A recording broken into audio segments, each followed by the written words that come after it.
Se penso che adesso io non ti conosco, adesso un po' ti detesto e un poco mi piaci. Per questo tu chi sei?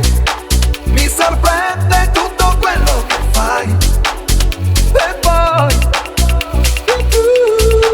coi tuoi problemi già mi prendi di più.